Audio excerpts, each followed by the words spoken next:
Father's name. Hallelujah. Dalaygo ng atong langit ng Ama sa walay katapusan.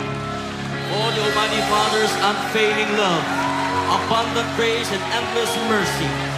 Let us give all the glory, honor, praise, and thanksgiving to the name of our Almighty Father, our Lord Jesus Christ, the Creator of us all, and through His appointed Son, Pastor Apollo Sigibuloy, whom the Father has made anointed and appointed to be the Son of God in these last days, whom the Father has made appointed heir of all things, and all of His kingdom nation, and to all the sons and daughters, whom He has given complete and permanent freedom from the serpent seed.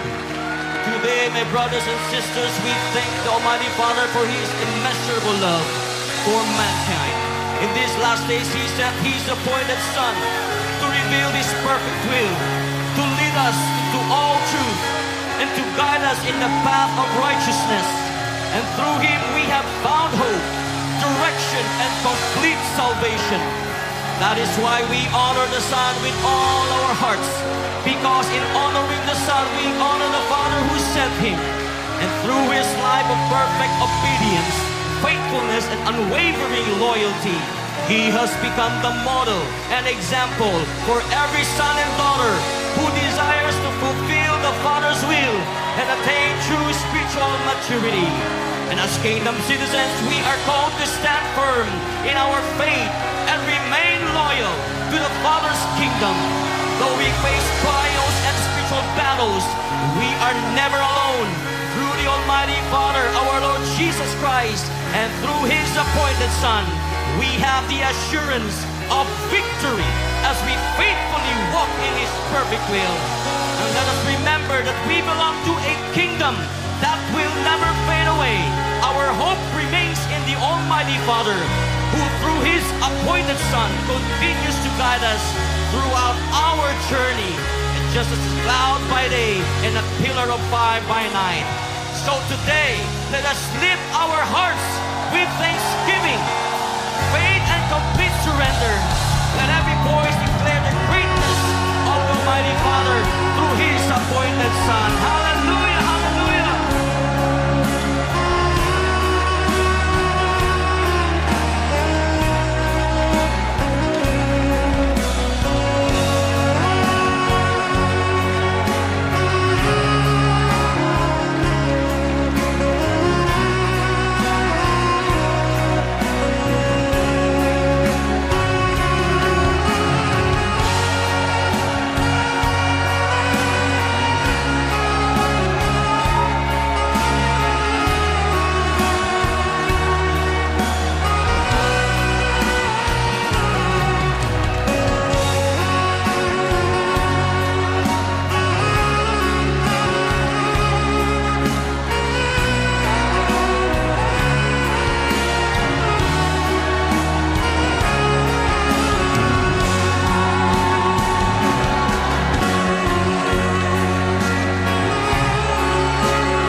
Brother turns on brother, kingdom against kingdom. There's this thunder in the valley, hearts begin to break, yet in the raging darkness, where the battle cries resound, your promise stands unshaken. When the world is breaking down, with the Almighty Father as our guiding light, we can soundly rest throughout the night. Our Almighty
soul.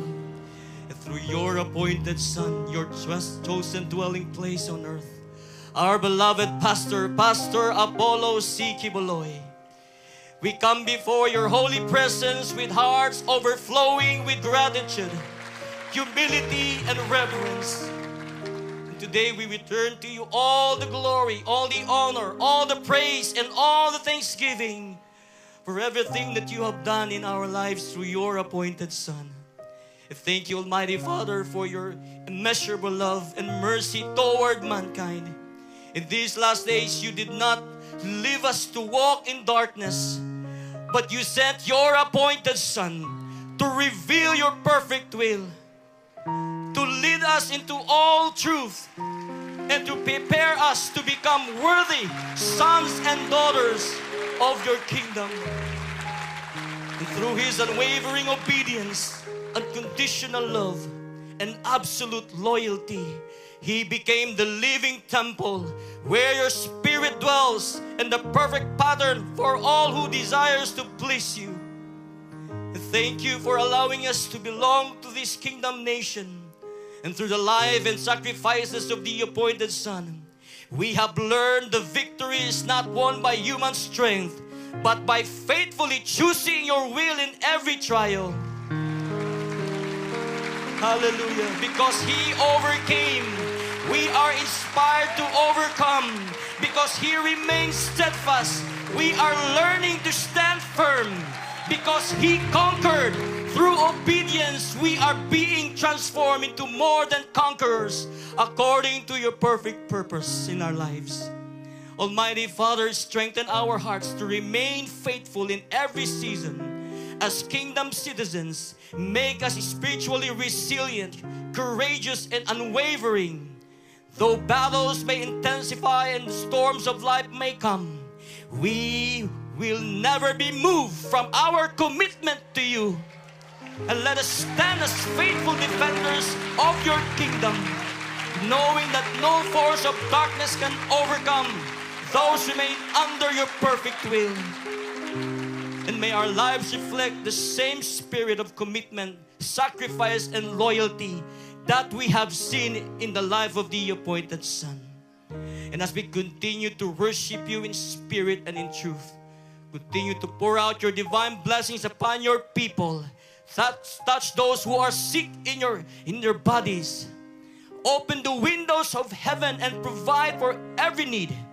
Grant wisdom to the confused, strength to the weary, peace to the troubled, and fresh spiritual enlightenment to every son and daughter. Continue to unite us in one spirit, one faith, one purpose, as we faithfully fulfill the calling you have entrusted to us through your appointed Son. And with grateful hearts, we give back to you all the glory, all the honor, the praise, and all the thanksgiving in the name of our Almighty Father, our Lord Jesus Christ, the Creator of us all, through your appointed Son, whom you have chosen as your dwelling place on earth, our beloved Pastor Apollo C. Quiboloy, we pray. Amen and amen. Hallelujah. Praise the Father. Let's continue to worship our Almighty Father by the reading of His words. Please open your Bible in the book of Psalm 98. Again, please open your Bible in the book of Psalm 98. We'll be reading it in a responsive manner. I the first, you the next, and the last verse. We'll be reading it all together. If you're ready, my brothers and sisters, say hallelujah. Hallelujah. The words of the Almighty Father in Psalm 98. Oh, sing unto the Lord a new song, for He hath done marvelous things. His right hand and His holy arm hath gotten Him the victory. The Lord hath taken away salvation. His righteousness hath awoken His throne. He hath remembered His mercy and His truth toward the house of Israel. All the ends of the earth have seen the salvation of our God.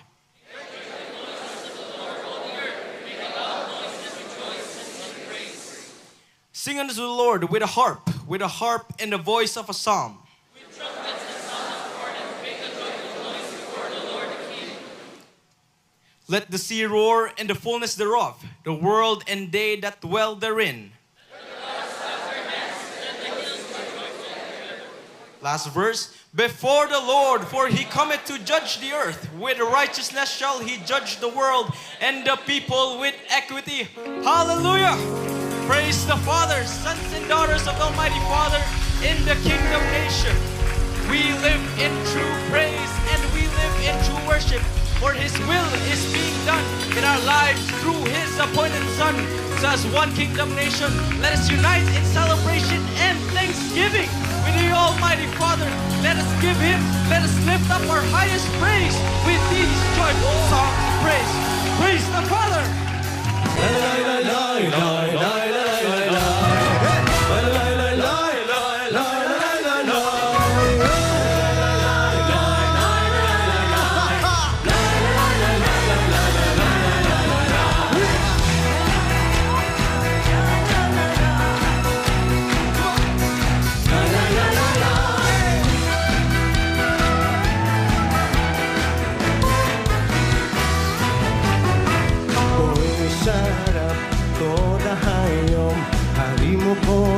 Kokolo matlet Hista kapok sisek Mutaya Tindulo kabot lumea Shiro hallelujah Melech hamelakim Shiro hallelujah Adonadonim Am El Shaddai Adonainu Yeshua HaMashiach Berek bino haniftar Barek Shemo HaKadosh Lanezach Binkom Yekatach Rinascen ka, Boy Ushara Metoda.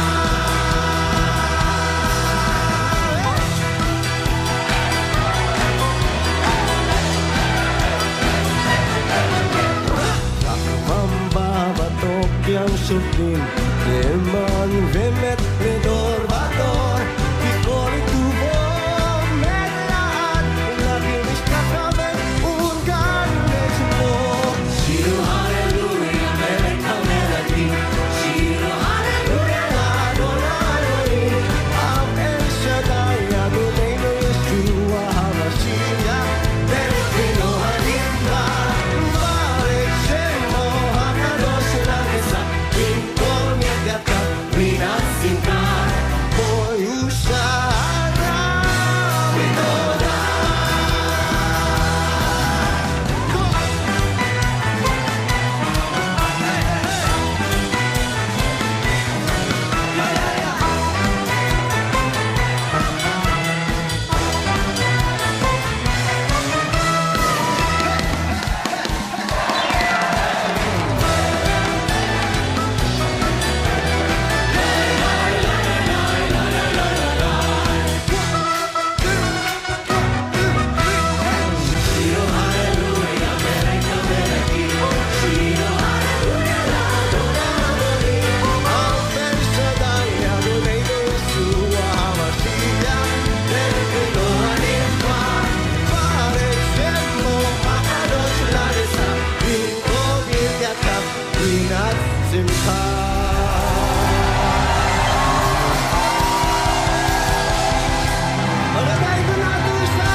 All hail the King! And with praise and thanksgiving, let's give the Father our best hand clap offering. Let's celebrate the great victory, for we are prepared to be one with the King till eternity. Amen. Are we all joyful, my brothers and sisters? Then let's give the Almighty Father our best hand clap offering with one victory shout. Woo! Praise the Father. You may now be seated, my brothers and sisters. Praise the Father. And praise the Father. We thank the Almighty Father, our Lord Jesus Christ, who is appointed Son, that we know that the Almighty Father is blessed to see all of His sons and daughters worshiping Him in spirit and in truth. In that wherever we may be, my brothers and sisters, in our spiritual walk with the Father, we are all gathered today, worshiping Him in spirit and in truth here in the New Jerusalem, the place where He chooses us to be. Let us give our Almighty Father a big God cup offering and a victory shout. Praise the Father. Glory to the Almighty Father, our Lord Jesus Christ, through His appointed Son, our beloved pastor, Pastor Apollo C. Kibuloy. We may see in the news right now that the world has been turbulent and chaotic. People turn against each other because of hatred, greed, and lust. But we thank the Almighty Father that through His appointed Son, He has given us the kingdom nation away from those corruption and discord. A place filled with the abundant blessings as written in 3 John verse 2. People may ask why. It is because here in the kingdom, all citizens are united. Amen? We are united in one spirit, and that is the spirit of obedience in doing the will of the Almighty Father, just like His appointed Son, Pastor Apollo C. Kibuloy, has taught us. And this spirit of obedience in doing the Father's will has taught us the mystery of detachment, that we are detached from physical and material blessings here in this life, but rather we are attached only in doing the will of the Almighty Father. So sons and daughters of the Almighty Father, let us show to the world why the Almighty Father has blessed us tremendously, just like His appointed Son. Let us show to the world that we are only attached in only doing the will of the Almighty Father in our lives. Let us show to the world that we are united in one spirit of worship to the Almighty Father through the giving of our tithes and offerings. Praise the Father.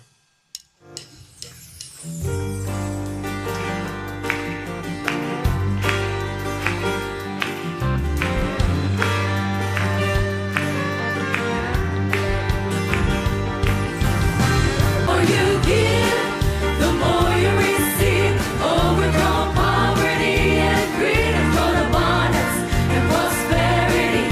Pray and believe will provide every need. Giving makes you a child of blessings from above. If there's nothing to give, to share joy, peace, and love.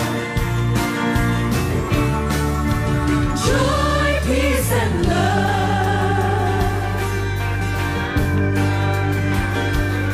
When we sow in tears of kindness, when we plant in fields of grace, heaven smiles in sweet approval, favor rests upon that place. Not just silver, not just treasure, but a heart that's reaching deep. For with the measure that we use, it comes back multiplied and seen. We won't fear tomorrow's call, for the Almighty Father through the appointed Son holds it all. Pressed down, shaking together, running over in our hands. Luke 6:38 reminds us of the riches in His plans. When we trust and when we honor, heaven opens the storehouse as we pour into His kingdom. His soul even the more you give, the more you receive. Overthrow poverty and greed in front of abundance and prosperity. Pray and believe will provide every need. Giving makes you a child of blessings from above. If there's nothing to give, then share joy, peace, and love. Joy, peace, and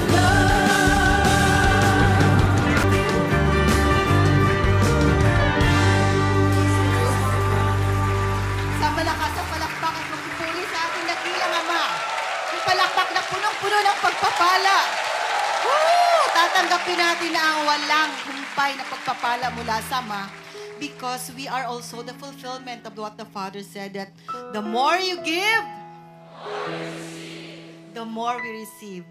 And it begins with our beloved pastor who never stops giving no matter what. Ano man ang sitwasyon, ang puso ng anak nag-uumapaw sa pag-ibig at puno ito ng pag-ibig na pagbibigay.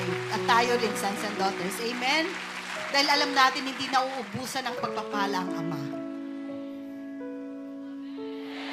Parang mahina.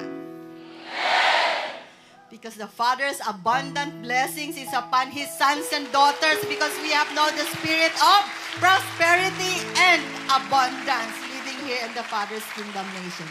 You may be seated, my brothers and sisters. Indeed, we are so thankful. Our hearts are forever grateful to the Almighty Father for guiding us always through His appointed Son in our spiritual journey. As we go on, we know that we are just passing through, and our final home is in the seventh heaven. That's why one day we will all rise up and will be glorified together with the appointed Son. And while we are here, the Son continues to mold us and shape us, because He is the potter and we are the clay, and He is molding us that we will be like in His image and likeness. And so let us all continue to give glory and thanksgiving to the Almighty Father as we listen to these songs. Samahan natin ang ating mga kingdom musicians. Lahat tayo magpupuri at magpapasalamat sa dakilang pag-ibig ng ating Ama sa pamamagitan ng Kanyang hiniran. Praise the Father. Praise the Father. Hallelujah.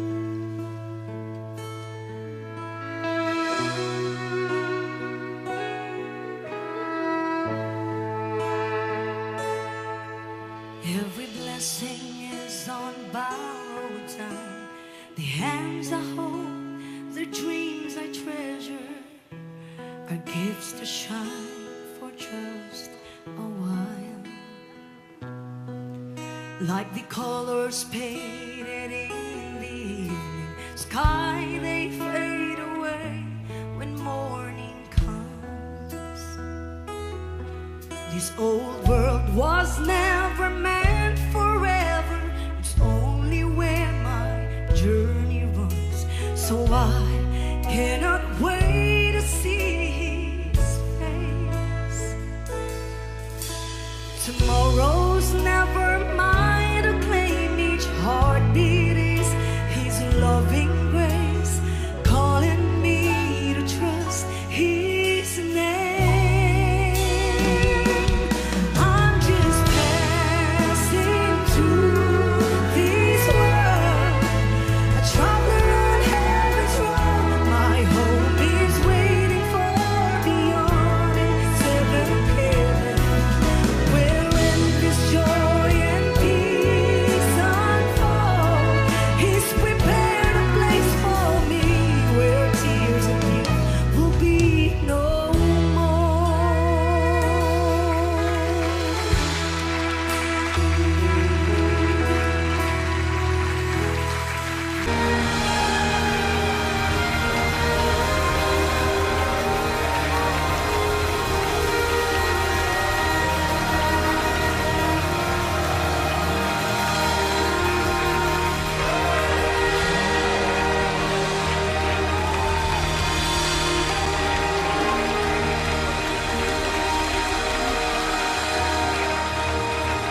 Father, nagsun, niligid matuki ba itong pagpasalamat to? Pagdaig sa itong langitong Amahan, amen? Tungod kay kita ang mga katawhan nga yang gipakiguban siyang gitudlo nga anak ni ulayng mga adlaw. Salamat nga tawag ta.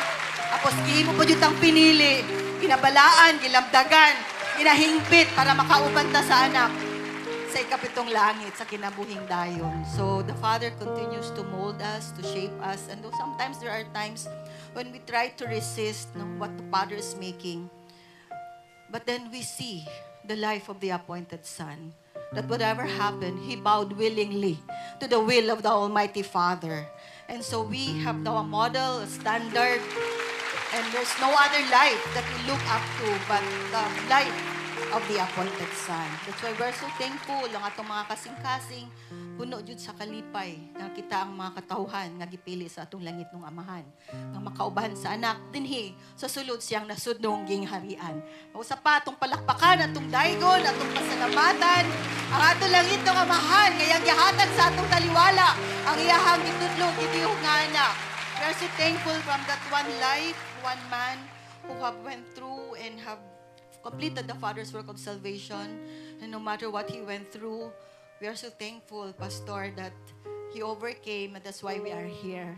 And from one life, now the Father now has one strong kingdom nation of sons and daughters, loyal, committed, dedicated only to do the will of the Almighty Father no matter what. And as one kingdom nation of sons and daughters, let us all pray the prayer of fulfillment, confession, and affirmation of sons and daughters.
Amen. Hallelujah.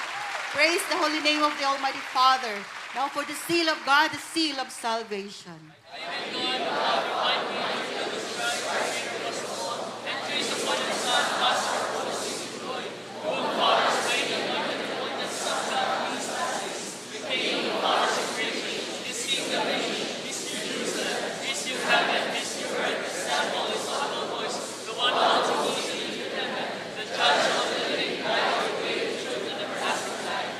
Hallelujah. Palakpakan natin ang kasama. Mahal. Woo! Hallelujah. Praise the name of the Almighty Father. Once again, we are so thankful to the Almighty Father because now we will once again feast on the fresh manna of revelations. And these are the words of eternal life. And these are the words that will give us that enlightenment that will bring us to the seventh heaven. And this is the only message that the world needs to hear. And so we are indeed blessed because we have our beloved pastor with us and always. He's just an ordinary man like us. But he was called, he was chosen, he was anointed and appointed to become the Son of God in these last days. That all men should honor the Son, even as we honor the Father that sent him to feed us with the fresh manna of revelations and to bestow his blessing upon each and every one of us. Sons and daughters of the Father all over the world, make way for the appointed Son of God, the King of the Father's liberation.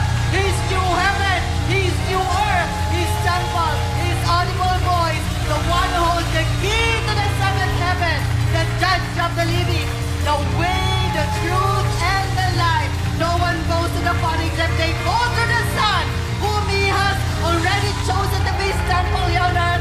Our beloved Pastor, Pastor Apollos. Thank you, Lord.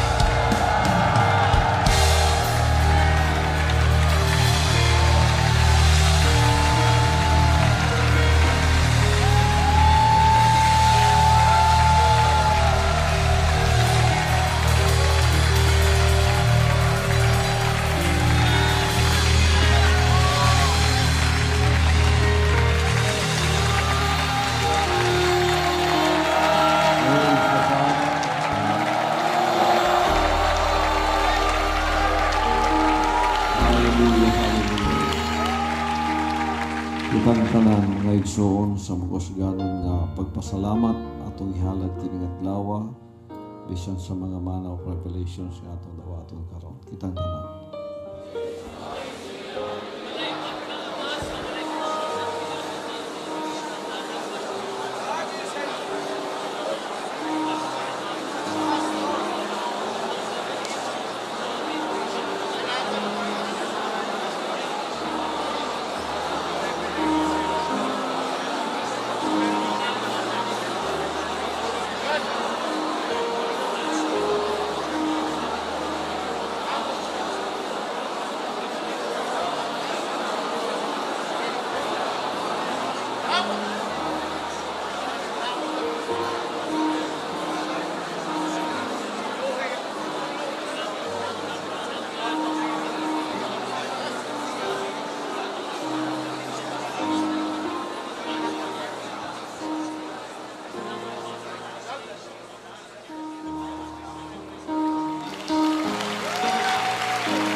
Praise the Father's almighty name.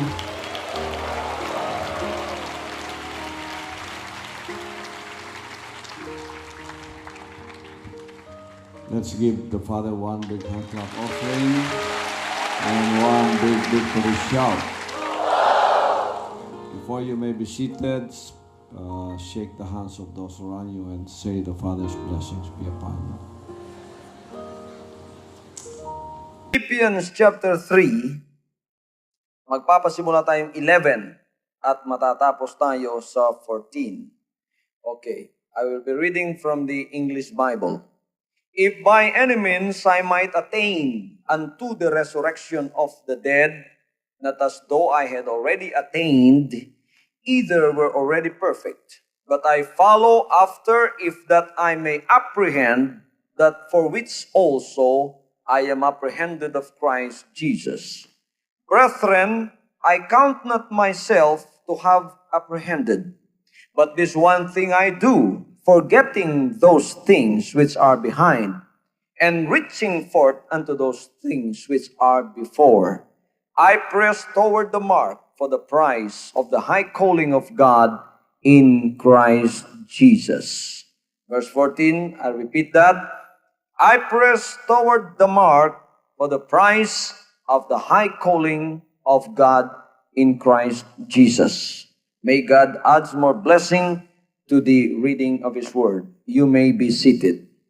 Ang title ng ating youth camping ngayon is Aspire to Seize the Prize. When we aspire to seize the prize, we cannot help but think about the Christian race. Itong tinatawag na Kristiyanong pagtakbo ay Kristiyanong pamumuhay sa bawat araw. At ang Kristiyanong pamumuhay ay inihambing ni St. Paul sa isang Kristiyanong pamumuhay na inihambing niya sa isang athletic competition. At ginawa niyang isang spiritual athletics. At ipinakita niya nung namumuhay siya, marahil nakakapagbisita siya doon sa Greece, sa Gresya, na kung saan nagpasimula ang Olympic Games. Nakikita marahil ni Paul doon kung paanong ang mga paligsahan sa mga laro ay nangyayari. At sa pamamagitan ng paligsahang itong nakikita niya paanong ang mga tao ay nagdidisiplina ng kanilang mga sarili upang mapanalunan ang isang gantimpalang nalulusaw lamang. Ito ay inihambing ni Pablo sa isang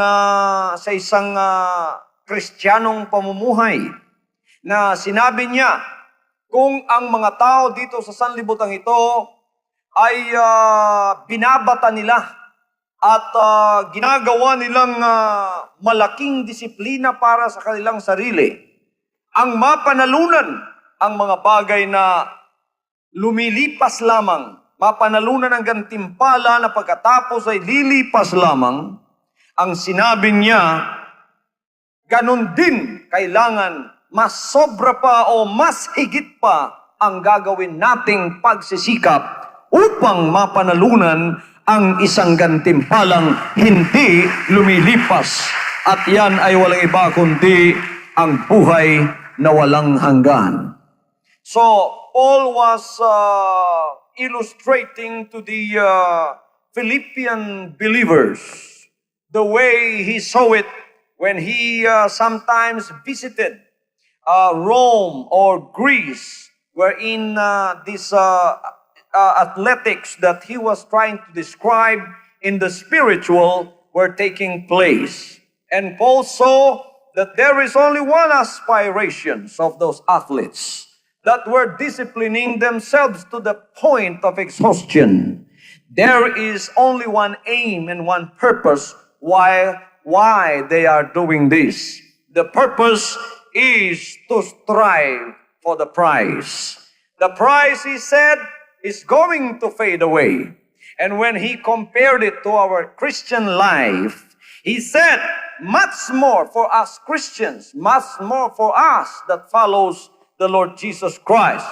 let us strive for the prize that does not fade away. The crown of glory, eternal life, he said, is driven after by those that follow the Lord. 1 Corinthians chapter 9, verse 24, he said, Know ye not that they which run in a race run all, but one receiveth the prize, so run that ye may obtain. Hindi ba ninyo alam na napakarami ng tumatakbo sa paligsahan, ngunit isa lamang ang nakakatanggap ng gantimpala? Sinabi niya, tumakbo kayo upang ang gantimpala ay matamo ninyo. Sa ating paglilingkod ngayon, napakarami ng tumatakbo sa Kristiyanong pagtakbo o sa Kristiyanong paligsahan upang makamit ang buhay na walang hanggan. Ngunit anong sinabi ni Pablo? Sa napakaraming tumatakbo, sinabi niya, hindi lahat ay makakatamo sa gantimpala. Anong sinabi niya? Many are called, but few are chosen. And so Paul, in a striving for this great prize, gave us the rules. He said, no one strives for the prize without obeying the rules. When you play a game of basketball, when you play, when you run as an athlete, or when you run for anything in this world, you must always follow the rules. Mga kapatid, tumatakbo tayo at sinusunod natin ang isang batas. Ano ang batas nating sinusunod? Ang batas ng Diyos na walang iba kundi ang kanyang mga salita. Pagka sinusunod natin ang kanyang mga salita, hindi lang tayo tinawag, kundi tayo ay makakapanalo ng isang gantimpala. So, we are like these politicians campaigning among the constituency to vote for me so that I may win in the elections. They are called, but they have to be elected in order to obtain that position. This is the same with the Christian race. We are all called, but we must be chosen. We must be elected in order to obtain eternal life. Anong gagawin natin upang tayo ay magkamit ng buhay na walang hanggan? Sumunod tayo sa batas. Sumunod tayo sa mga sinabi ng mga salita ng Diyos. Anong sinabi ng salita ng Diyos? Yun ang ating susundin sapagkat napakaraming ang Kristiyano ngayon. Mga Kristiyano nga pero hindi naman sumusunod sa salita ng Diyos. They are Christian in names but they are not Christian indeed. Bakit? Sapagkat yun ay sinabi rin ng Panginoon. Sinabi niya, if you listen to my words and you obey them, I will liken you unto a man which built his house upon the rock. The rains, the floods, the winds came, and it blew upon that house. And it did not fall because it is founded upon the rock. He said that to those that listens and obeys. There is a big difference for those that listen but does not obey. For you that listen and does not obey, the Lord said, I will liken you unto a man who built his house upon the sand. When the winds came, the rains descended, and the winds blew upon that house. The Lord said, great was the destruction of that house, because it was founded upon sand. Young people na naririto, mga kabatang naririto, lahat ng mga nariritong mga kapatiran sa Panginoon, pagka ang isang paglilingkod ay gustong manalo sa isang buhay na walang hanggang ibinibigay ng Panginoon, lalong-lalo na sa huling araw, dumarating na ang rapture, darating ang Panginoon, kukunin tayo, hindi na dadaan ng kamatayan at pupunta sa langit. Kung tayo ay gustong makapanalo ng tinatawag na buhay na walang hanggan sa rapture, kailangang masunurin tayo sa mga salita ng Diyos. Hallelujah! It is impossible to strive for the prize if you are a disobedient Christian. Obedience is one of the emphasis of the Word of God. Being born again is not an easy thing if you are disobedient. When you are born again, the first lesson that the Lord will teach you is obedience. Ang lahat ay magsabing obedience. Alam niyo, inihamping tayo ng Panginoon sa mga tupa. At siya ang pastor ng mga tupa, na sinusunod ng mga tupa. Alam niyo, pagka ang tupa, mga kapatid, ay may pastor, yung tupang yon sumusunod sa kanyang pastor. Ang pastor natin ay ang Panginoon. Ang kanyang mga batas ay ang kanyang salita. Pagka tunay kang tupa ng Panginoon, susundin mo ang kanyang mga banal na salita. Kaya merong pagbabagong mangyayari sa buhay mo. When you are a Christian, there is going to be a change that will take place in your very life. When you say you follow the Lord Jesus Christ and you haven't changed a bit, you are deceiving yourself. You are disobedient. You must have to have the spirit of obedience in you. There are hindrances to the runner. Galatians 5:7 says, you did run well. Who did hinder you that you should not obey the truth? Merong mga hadlang sa pagtakbo natin. Ang hadlang sa pagtakbo natin, kuminsan yung bad record natin. Sa Kristiyanong pamumuhay naman, ano ang magiging hadlang kung pag hindi ka pumasok sa trono ng Diyos at umupong kasama niya na nanalo sa buhay na walang hanggan? Ano yung track record mo? Ano ang record mo bilang Kristiyano? Malalaki ba yung sungay mo? Palagi ka bang nagiging rebelde sa mga gawain ng Diyos? Ang buhay mo ba ay namumuhay sa buhay ng laman? Hate, jealousy, ano pa yung mga sinasabi ni Paul dito sa Galatians 5:19? Gusto ba niyo malaman kung anong hindrance ng isang Kristiyano? Ang lahat na gusto makalam nito ay magsabing, praise the Lord. Tingnan natin kung anong sinabi ni Paul sa mga hindrance ng isang Kristiyano. Let's look at what he says. Now the works of the flesh are manifest, which are this: adultery, fornication, uncleanness, lasciviousness, idolatry, witchcraft, hatred, variance, emulations, wrath, strife, seditions, heresies, envyings, murders, drunkenness, revelings, and such like, of the which I tell you before, as I have also told you in time past, that they which do such things shall not inherit the kingdom of God. The kingdom of God is eternal life. Sinabi niya, hindi kayo makakapanalo ng buhay na walang hanggan kung ginagawa ninyo ang kahit isa man lang sa mga bagay na ito. Ano pa mga kapatid ang hindrances ng isang Kristiyano? Tingnan natin ang Romans chapter 1 verse 28 hanggang 32. Anong sinabi niya dito? And even as they did not like to retain God in their knowledge, God gave them over to a reprobate mind to do those things which are not convenient, being filled with unrighteousness, fornication, wickedness, covetousness, maliciousness, full of envy, murder, debate, deceit, malignity, whisperers, backbiters, haters of God, despiteful, proud, boasters, inventors of evil things, disobedient to parents, without understanding, covenant breakers, without natural affection, implacable, unmerciful, who knowing the judgment of God that they which commit such things are worthy of death, not only do the same but have pleasure in them that do them. Ito ay mga hadlang sa buhay ng Kristiyano. Pagka Kristiyano tayo, hindi na natin ginagawa ang mga bagay na ito. Amen? Wala nang awayan, wala nang galitan sa mga Kristiyano.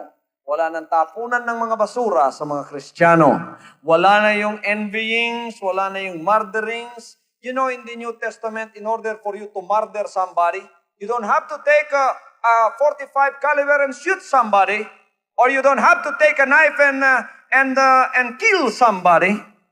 In the New Testament, in order for you to kill somebody, you just have to backbite against somebody without a cause. Walang dahilan. Pagkatapos nagsalita ka ng masama, you character assassinate somebody. In the New Testament, that is tantamount to murder. Sa harap ng Diyos, mamamatay tao ka na. Paano ka pang papasok doon? Sino ang gusto dito ng buhay na walang hanggan? Itong sinasabi ko dito, ito ay ang batas ng Diyos. Pagka Kristiyano ka, hindi mo ginawa sa Espiritu yan, mga kapatid ko, hindi ka papasok sa karya ng Diyos sapagkat si Paul mismo ang salita niya. In the New Testament, in order for you to commit adultery, you don't have to use a woman and commit adultery rather than your wife. The Bible says, for you to look at somebody with an adulterous intent, with a long look, with a desire to possess, you have already committed adultery in the sight of God. This is how the Lord magnified His laws in the New Testament. In the Old Testament, kailangan mga kapatid, may mga witnesses pa, may mga lahat pa upang makonbiktahan ka ng kasalanan. Ngunit dito sa New Testament, magnified ang mga salita ng Diyos sapagat nagpapasimula ito sa puso, nagpapasimula ito sa isip. Pagkatunay kang Kristiyano, nagpapasimulang linisin ka ng salita ng Diyos sa iyong espiritu, sa iyong puso, sa iyong isipan. Kaya lumalakad kang merong pagbabago sa kanyang harapan. Ang mga bunga ng laman, yan ang hadlang sa ating paglilingkod bilang Kristiyano. Isang araw maraming magsasabi, sabi ng Panginoon, Lord, Lord, have we not prophesied in your name? Lord, Lord, have we not done so many wonderful works in your name? And the Lord, in that day will say, get out from my presence. I never knew you, you doers of iniquity. He said that all that say unto me, Lord, Lord, shall enter into the kingdom of heaven, but they that do the will of my Father which is in heaven. The Lord's emphasis is always on obedience. Obedience in the Word of God is running well in this Christian race. Gusto kang tumakbo ng magandang pagtakbo na walang hadlang sa iyo, boto lahat ang salita ng Diyos sa iyo, boto ka sa mga taga-Galacia, binoto ka ng taga-Roma, binoto ka ng taga-Corinto, binoto ka ng taga-Pilipos, binoto ka ng taga-Efeso, binoto ka ng taga-Revelation, binoto ka ng taga-Judas, binoto ka ng taga-San Pedro, binoto ka ng taga-San Juan. Lahat yan nasa salita ng Diyos. Anong gagawin mo? Kailangang masunurin ka sa mga salita ng Diyos. Hallelujah! Hallelujah! When we read of Mark, when we read of Matthew, Mark, Luke, and John, and all of these words that we have read are for you because you are obedient, then Mark, Matthew, Mark, Luke, and John have voted for you. If you read the book of Romans, if you read the book of Acts of the Apostles, if you read the book of Galatians, 1st and 2nd Corinthians, 1st and 2nd Thessalonians, 1st and 2nd Timothy, Jude, Luke, 1st John, 2nd John, 3rd John, if you look into those words of God, in the light of those words, if they are all in favor of you, because you are obedient to the words of God, then you are elected as a child of God. You will inherit eternal life. Pero maraming Kristiyano ngayon, hanggang sa Matthew pa lang, mga kapatid, hindi na sila pasado. Pagdating mo pa lang doon sa Matthew, pagka binasa mo pa yun, naku, ang daming tama para sa akin yan. Puro against sa akin ang mga salita ng Diyos na yan. Mga kapatid, hindi ka boto. You are running, but you will not be elected. We are running so we can be elected. Tumatakbo tayo sa Christian race upang tayo ay manalo isang araw ng buhay na walang hanggan. Anong gagawin natin? Anong gagawin natin ngayon? Ayusin natin ang record natin. Pastor, paano kung ayusin ang record ko? Mga kapatid, very simple lang. Sarap ng Diyos, lumuhod ka. Magsisi ka ng tuwiran at sabihin mo, Panginoon, patawarin mo ako sa aking mga nagawang pagkakasala. Anong pagkakasala? Sin is disobedience to His will. Repentance is a promise that you make before God and say, from now on, Lord, I will not disobey your will. I will follow them.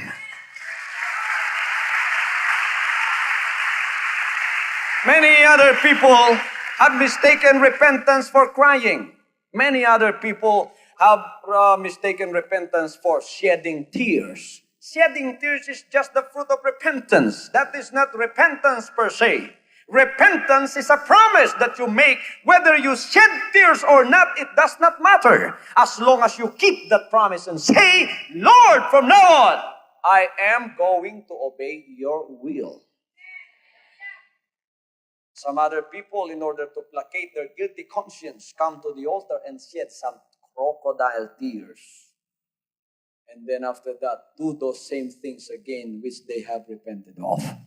When you promise to God and say, I will continue to obey your will, the Lord is going to justify you.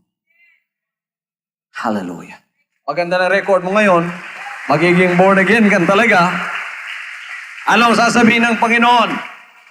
The Lord has a big eraser that when you repent, i-erasin lahat yung track record mo na masama. Pagkatapos lilinisin ng lahat ng Diyos yan. He said, if you come to me, all you that labor and are heavy laden, I will give you rest. Let us reason together. Although your sins be as red as scarlet, they shall be as white as snow. Though they be as black as asphalt, the Lord is going to cleanse them for you if you repent. Lilinisin yung track record mo. Wala nang hindrance ngayon. Lahat ng angels doon sa langit, sasayaw at magsasaya. Anong sinabi ng Word of God? For one sinner that repenteth, thousands of angels rejoices in heaven. Mga kapatid, napakahalaga ng mga bagay na ito. Let us press toward the goal. Philippians chapter 3 verse 14, which we have just read, said, I press toward the mark for the prize of the high calling of God in Christ Jesus. Ang ibig sabihin nun, magsisipumilit tayo, magsusumikap tayo na talagang magpapatuloy sa paglilingkod. There is no place for a Christian that is weak. That is a weakling in the Christian race. Kita niyo yung mga athlete? Ang gaganda ng mga katawan nun. Kaya walang mga bisyo yun. Hindi naninigarilyo yun, hindi umiinom ng alak yun, mga kapatid, hindi nagbababae yun, hindi natutulog ng wala sa oras yon, iniingatan nila yung mga katawan nila, kumakain ng maganda yon, upang ang mga katawan nila ay physically fit for that race that they would like to join themselves in. Ngayon, sinabi ni Paul, kung sila physical lang, ang kanilang mga pagtakbo at pagsusumikap upang kumuha ng isang crown na nalulusaw lang. Sabi ni Paul, tayo pa kaya ng mga Kristiyano? Kaya dito sa paglilingkod natin, napakarami na nasasabing, ano pang kasayahan ninyo riyan? Hindi na kayo naninigarilyo, hindi kayo umiinom, hindi kayo nanonood ng mga sining malalaswa, hindi kayo nagsasayaw ng disco. Ano pang kaligayahan ninyo? They are talking about worldly joy. They have not known what joy, real joy is. Joy in the Spirit that passeth all understanding. Hallelujah! Hallelujah! What is this joy? The joy that when you have Jesus Christ in your heart, the world sees you from outside in a different world of view, in a different plane. But if they could just get into your heart and see the real joy that the Lord has given you, they would say, give me of the joy. I would like to have that joy. That joy that the Lord can only give. That joy enables me to sleep at night and sleep like a baby without worrying about anything that would happen to me. Because I know that if death comes on my door at that very night, or the Lord Jesus Christ comes that very night, I have the assurance that I would go with Him into eternal life. Yung kaligayahang ibinibigay ng Panginoon, hindi tulad ng kaligayahang ibinibigay ng sanlibutan. Tingnan ninyo mga kapatid sa sanlibutan. Pagka ikaw ay umiinom, dami mong barkada, pagkatapos pag-uwi mo, after 4 hours, masakit na yung ulo mo, bumalik na naman yung problema mo, may hangover ka pa.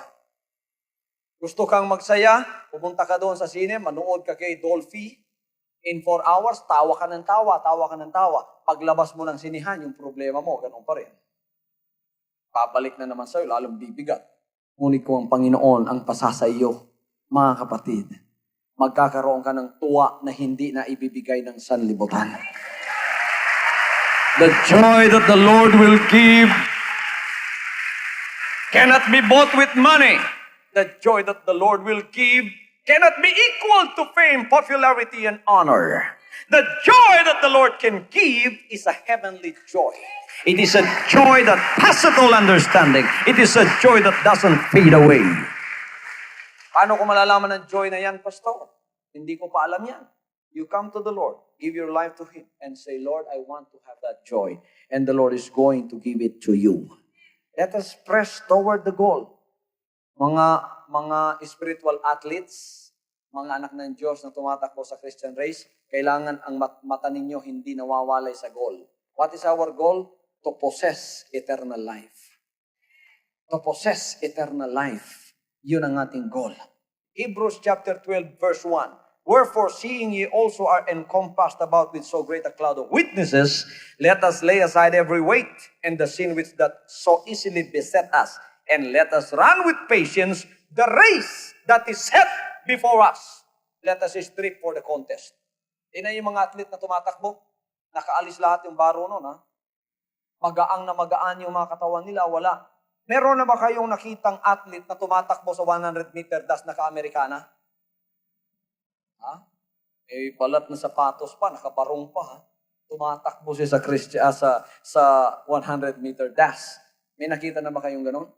Now in the same vein, Paul is typifying it for us that when we run the race, let us strip ourselves of every little sin. Alisin natin ang lahat ng nakapagpapabigat sa atin. Bakit kung minsan ang isang Kristiyano wala nang ganang magsamba? Bakit kung minsan ang isang Kristiyano wala nang ganang pumuri sa Panginoon? Mabigat na yung kamay niya upang pumalakpak sa Panginoon. Bakit ang isang Kristiyano kung minsan mabigat na praise the Lord? Noon mga kapatid, na bago pa siya tumanggap sa Panginoon, nilinis siya ng kanyang mga kasalanan, ang lakas-lakas niya magpuri, praise the Lord! Hallelujah! Ang lakas niyang pumalakpak, ang lakas niyang sumayo para sa Panginoon. Di nagtagal mga kapatid, bumibigat na yung katawan niya. Bakit? Anong nagpapabigat sa kanya? Kasalanan. Amen. Pagka pinasukan ka na ng kasalanan at sinusuway mo na naman ang mga kalooban ng Diyos, bumibigat na yung mga kamay mo. Noon, masigasig ka pa sa Panginoon, umuupo ka sa bandang unahan. Noong ikaw ay nanlalamig na, pangalawang linggo, doon ka na sa kalagitnaan. Noong talagang malamig ka na, naroroon ka na sa likod. Noong patay ka na, wala ka na sa loob ng sambahan.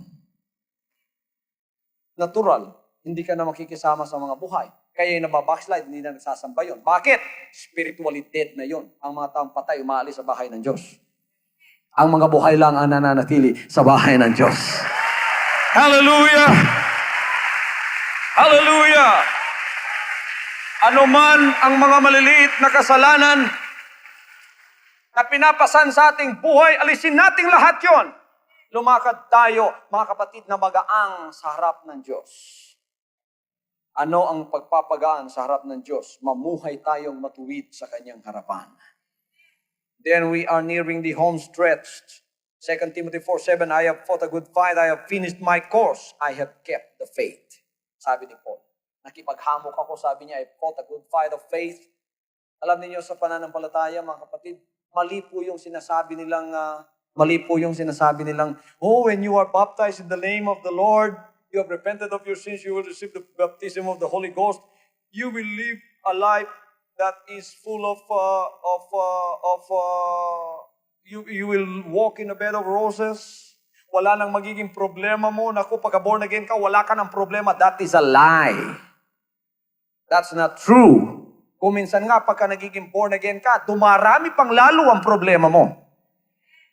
Bakit? Nung hindi ka pa born again, lahat ng barkada mo, kasama mo. Nung naging born again ka, they ostracized you. They begin to persecute you because they do not understand your language anymore. They understand the language of the world. They understand the language of the drunkard. They understand the language of the sinners. You were one of them before. But now that you have accepted the Lord and you have given your heart unto the Lord, hindi ka nila ma-understand ngayon pag sinabi mong praise the Lord. Hallelujah. They begin to persecute you, to ostracize you. Nagkaroon ka pa ng maraming problema. Pati boss mo, kinik-out ka pa sa trabaho. Ano mga kapatid, ang sinabi dito, kailangan makipagpaka ka ng isang magandang Kristiyanong pakikibaka. Pagka ikaw inuusig ng dahil sa pananampalataya mo, huwag kang susurrender. Magpatuloy ka, manalangin ka. Hallelujah!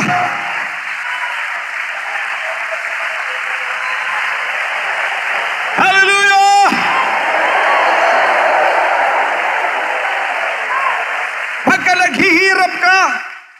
Pagka naghihirap ka, you are undergoing hardships. And many obstacles are being put in front and before you. Because of your faith for Christ's sake. Do not lose heart. Continue to fight the battle. Pero nga iba riyan, mga kapatid, parang hirap na sila. Anong sinasabi nila? Panginoon, kung hindi ka pa darating ngayon, wala na ako bukas dito. Mababackslide na ako. Huwag mong sabihin yan. Sabihin mo, ano man ang kalalagyan ko, Panginoon, sa paglilingkod na ito, hahawakan ko yung aking goal na makamit ko at matamo ko ang buhay na walang hanggan. Hahawakan ko, Panginoon, magpapatuloy ako. Hallelujah! Hallelujah! Hallelujah! Look at the heroes of faith. Hebrews chapter 11 talks about the heroes of faith. When they served God in the times of imperial Rome, when all of the emperors of Rome were persecuting the Christians for 300 years, just imagine, 300 years, imperial Rome were persecuting the Christians. How did they persecute them? They persecuted them. Some were torched to death, some were stoned to death, some were cut asunder, some were fed to wild animals. Pupunta ka doon sa Colosseum ngayon sa Rome, makikita mo yung dugo ng mga Kristiyano doon sa buhanginan. Hanggang ngayon, maitim pa yung buhangin doon. For 300 years, they were being killed and beheaded in that arena and being fed to wild animals. Biro na yun sa isang account ng history of the church, mga kapatid, yung mga Kristiyano noon na binibihag nila pagkatapos dinadakip ng dahilan sa kanilang pananampalataya. Ang iba pinahihiga sa lupa, pagkatapos ilalagay ang isang poste doon sa may uluhan nila, itatali yung kamay nila doon, nakahiga sila sa lupa. Itong dalawang paa nila, itatali sa magkabila kabayo na nakaharap facing the opposite direction. Ang yung right foot, mga kapatid, itatali doon sa isang kabayo. Ito namang left foot mo, itatali doon sa isang kabayo facing the opposite direction. And they would whip those horse and let them run on opposite directions, splitting a human being into two. Just imagine how they suffered for Christ's sake. Pero ano sinasabi nila? Sinasabi ng mga torturers nila, if you will but denounce Christ and say, I will not serve Him anymore. Just one word of denouncement of your faith in Christ, you will be saved. Anong sinasabi nila? 80 years I've been serving God, and now I will denounce Him. No, if I have a 1,000 life, I will offer them all to the Lord. Hallelujah. Hallelujah. Ang iba, mga kapatid, pinahihiga sa platform. Pinahihiga sa platform.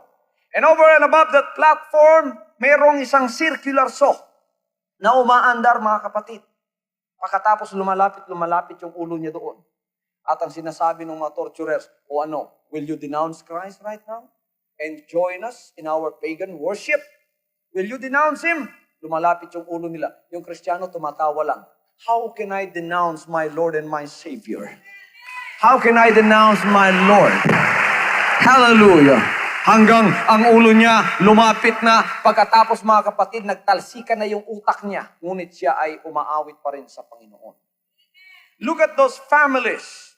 Nero gave an edict, and he captured all of the Christian families around Rome.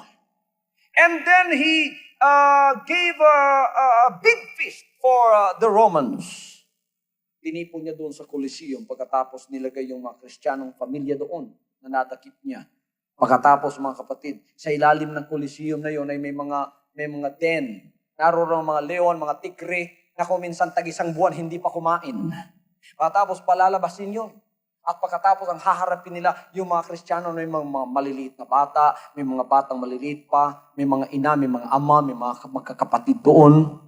And while those wild animals are approaching those Christians in order to kill them and mangle them and eat them, what are those Christians doing? Are they running in panic and denouncing the Lord and blaming their faith? No, they are singing for the Lord. Blessed assurance, Jesus is mine. Oh, what a foretaste of glory divine, heirs of salvation, purchase of God, born of the Spirit, washed in His blood. This is my story, this is my song. Pagkatapos, yung mga leon, yung mga tigre, mga kapatid, pinagpuputol na yung katawan nila. And while these wild animals are doing this, these Christians are crying in praises to God. Hallelujah. Anong sinabi ng Panginoon sa ating mga Kristiyano? Do not fear those that kill the body. I will tell you whom to fear. Fear him who had power to kill your body and put your soul to hell. Hallelujah. Hallelujah. Now, ngayon makikita natin, napakalambot ng mga Kristiyano. Ngayon nakikita natin, napakarupok ng mga Kristiyano. Maliit na hangin ang kapag subukan, natutumba na pagkatapos biniblame pa yung pananampalataya niya. Kasi naglingkod ako sa iyo kaya nagutom ako, lahat ng anak ko, wala na, hindi nakapag-aral. Mga kapatid noon, hindi lang ganyan. Pati buhay nila ibinuhis ng dahilan sa kanilang pananampalataya. Let us press toward the mark. Hallelujah! Let us fight the good fight of faith. Let us fight the good fight of faith. They did not only lose their honor. They did not only lose their homes, their loved ones, their friends, their acquaintances. They even lost their life. The Lord said, "He that loseth his life for my sake shall find it. But they that find themselves, their lives shall lose them."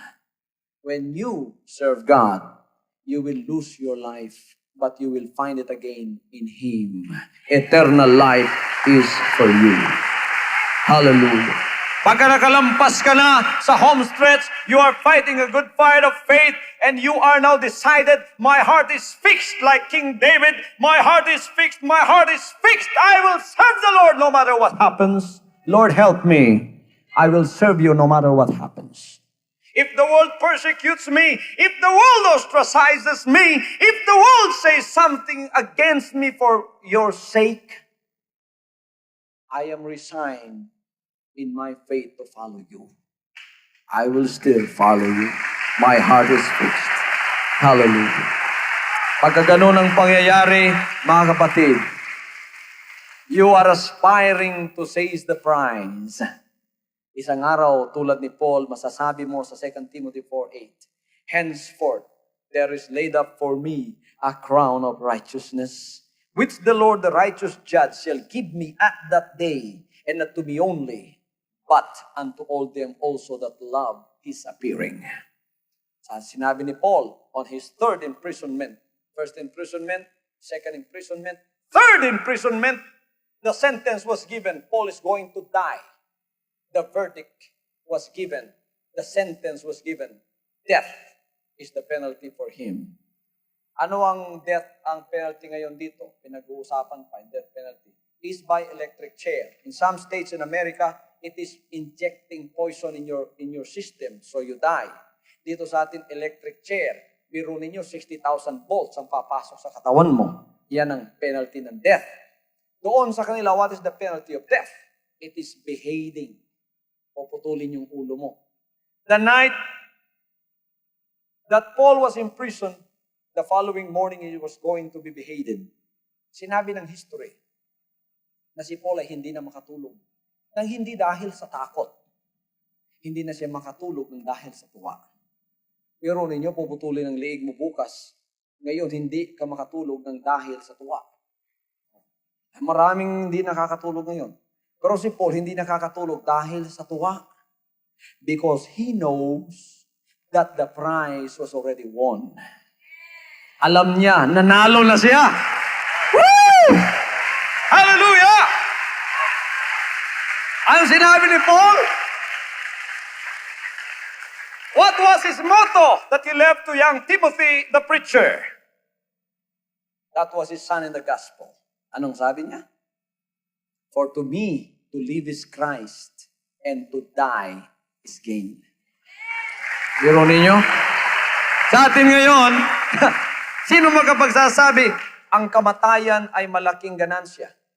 Biro ninyo si Paul, for me to live is Christ, and to die is gain. To die sa atin ngayon is loss. Pero kay Paul, to die is gain. Because he was talking about that spiritual prize, that eternal life. He said, if I am absent in this body, I will be present with the Lord. Kaya, hindi na siya makatulog ng gabing yon. Binibiro pa nga niya yung mga gwardya niya. Sinabi niya, ang tagal namang mag-umaga. Ewan ko kung may relo sila nun. Pero natatagalan daw siyang mag-umaga. Gusto niya mag-umaga na para ilalakad na siya doon sa Appian Way. And on the on the point of that Appian Way is the place where prisoners are being beheaded, whose penalty is death. Mga kapatid, sinulat niya yung kay Timothy, masayang masaya siya. Timothy, I have fought a good fight of faith. I have pressed toward the goal. I have aspired for the prize. Now, there is laid up for me a crown of righteousness that the Lord will give me in that day. Timothy, masayang masaya ako sapagkat ang prize ay matatanggap ko na bukas. Makatapos nilakad siya, mga kapatid. Nung ginanon na si Pablo upang putulin ng leeg, medyo nag-usap pa daw yung gwardiyan dalawa. Matagal siyang nakaganon. Lumingon pa siya, sinabi niya, bakit ang tagal? At pagkatapos, nung pinutulan niya siyang leeg, ang ulo niya, mga kapatid, nakatawa pa rin. Amen. Mga Kristiyano, mga anak ng Diyos, ganun ba ang ating pag-uugali ngayon in aspiring to seize the prize? Kailangan, ano man ang mangyari sa buhay natin pagka sumusunod tayo sa Panginoon, magalak at magtuwa at magsaya tayo sapagkat ang mga ginagawa natin ay malaki ang kabuluhan sa Panginoon. Buhay na walang hanggan. Hallelujah, hallelujah. I am waiting for that day. You know, I cannot wait for the trumpet to blow. The dead in Christ shall rise first. At the blowing of the trumpet, at the sounding of that angelic trumpet, when angel Gabriel is going to blow and sound that angelic trumpet, the Bible says that the dead in Christ shall rise first. We which are alive and remain shall be caught up together with them in the clouds, and so shall we ever be with the Lord. I cannot wait for the sound of the trumpet. I cannot wait for the sound of the trumpet. Ano ang hinihintay natin ngayon? Rapture. Do not lose out with God. Time is running out. And God is going to intervene in human affairs. And He will say, here I come for those that I have chosen. Kayong lahat dito ngayon, kandidato. Ang lahat ay magsabing, ako ay kandidato. Hindi pa kayo naiboto. Kandidato pa lang kayo. Ako ay kandidato. Malakas ba kayo? Bilang kandidato o mahina na? Ang iba lupay-pay na eh. Alam nila talo na sila.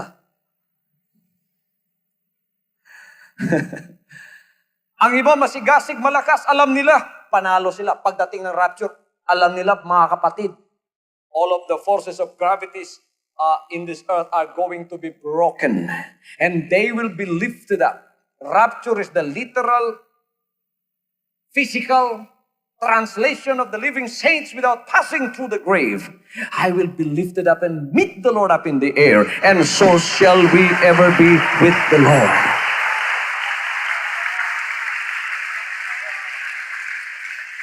Wala pang proclamation. Wala pang proclamation which is the rapture. Pero sino dito mga Kristiyano ang naniniwalang panalo na sila? Sino nakaka-feel na kayo ay elected na? Alam niyo sa Christian, alam niyo sa spiritual world ngayon, election na, botohan na. Dami-daming mga Kristiyanong naparot na. In the Christian world, daghang kayo mga Kristiyanong naparot na. Katungwa magkinabuhi, sumas kabubuton sa Diyos, naparot na to. Pag-abot sa rapture, bilin dito siya. Talagang maiiwan yung Kristiyanong gano'n. Ngayon, nafe-feel ba ninyong panalo na kayo?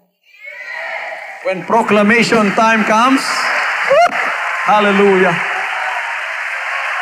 Hallelujah!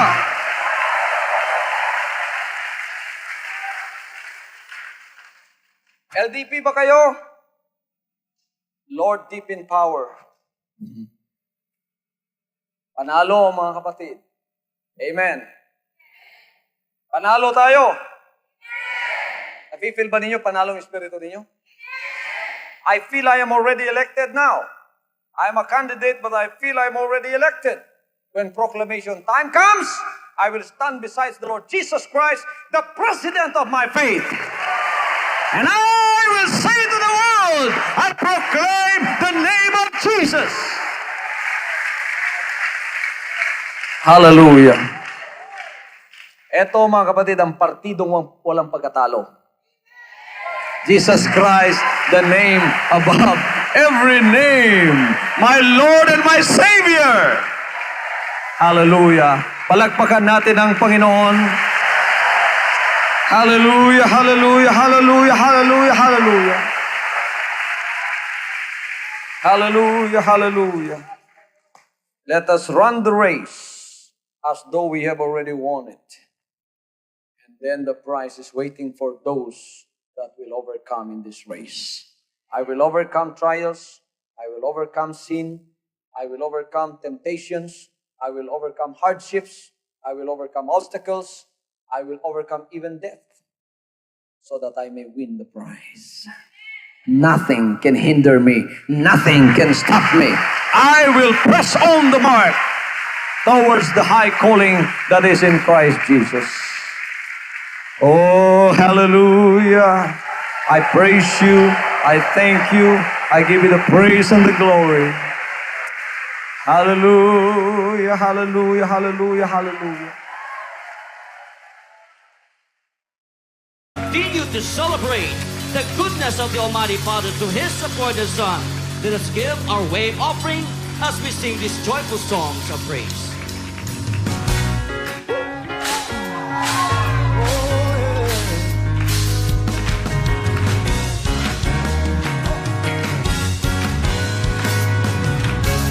We come before you with thankful hearts, lifting our praise to the King of Kings.